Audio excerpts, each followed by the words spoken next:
Xo'p, bu yerda darvozaxona kalitga turibdi.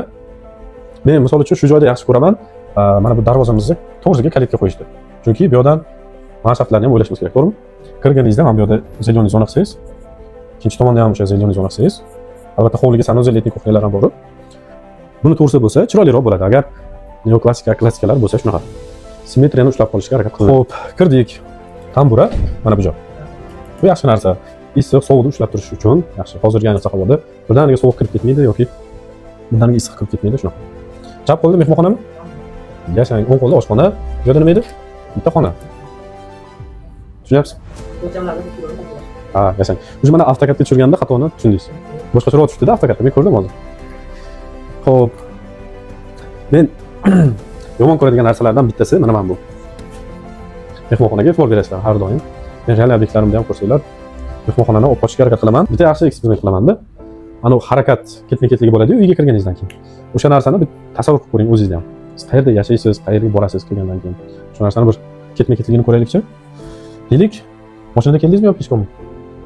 Metroda keldik. Bu yoqqa demoqchi edim. Uchastkangiz bor-ku shuncha. Bu degani ikkita mashinangiz bor. Bittasi ichkarida turgan bo'lsa, va bittasi ko'chada turibdi. Joy yo'q bunga. Ko'chaga majbur mashinani qo'ydingiz. Bechora sharoit yomon-ku, mashina qo'yishga joyingiz yo'q.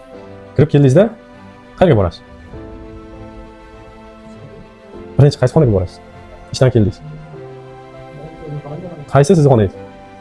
Mana bu yotoqxonamga shundoq kirib eshikni ochsam, qanaqa bo'ladi? 3D tasavvur qilinglar. Qop-qorong'u yotoqxona bo'ladi. Chunki bu yerda oyna bormi? Umuman oynasi yo'q xonaga kirib ko'rganmisizlar? Va svetni o'chirib ko'rganmisizlar nima bo'ladi? Shunaqa qorong'u bo'ladiki, ko'zingizni ochsangiz ham, yumsangiz ham bir xil ko'rinadi. Oynasi yo'q xona shunaqa. Yarim kechasi siz uyg'onib ketganingizda uyquda qo'rqib. Svet o'chiq bo'lganda siz eshigingizni topolmay qolasiz. Tushundingizmi? Agar tabiiy ko'chada yorug'ligi bo'lsa, odam begona joyda bo'lsa ham shuni uyg'onadi, oynani ko'rsa, через oyna hamma joyda orientatsiyasini darrov chizib oladi miyasida. Tushundingizmi? Siz o'sha narsani chiza olmaysiz. Yo'lingiz hamma joyda paypaslar chiqasiz. Xullas mumkin emas bunaqa oynasiz qo'yish. Mana bu baraka topkir zina. Bu zinadan keyin tushuntiraman. Hozir kirdingiz qop-qorong'u xonaga, kiyimlarni almashtirdingiz, keyin qayerga borasiz? Oshxonagami? Qorong'u. Almashtirdim. Bu yerda o'tiradigan joyim bo'lsa agar, o'tirib ovqatlandim. Keyin qayerga boramiz? Qayerda? Mana bumi? Vo, objektxonangiz ham bor ekan-ku. Deylik, mana men sizga yordam beryapman, mana shu joy ochiq. Mana. Sal padeshka sizga. Mana bu joy keng hol bo'ldi. Yaxshi chiqdimi? Sal yashasa bo'ladi. Endi qarang. Sizga mehmonlar muhimmi yoki o'zingizning hayotingiz, oila bola chaqa muhimmi? To'g'rimi? Nimaga mana baraka topib bu yoqqa chizasizlar? Tasavvur qildimanmi? O'zi eng qimmatbaho xona bo'ladi, u oilaviy o'tiradigan xona.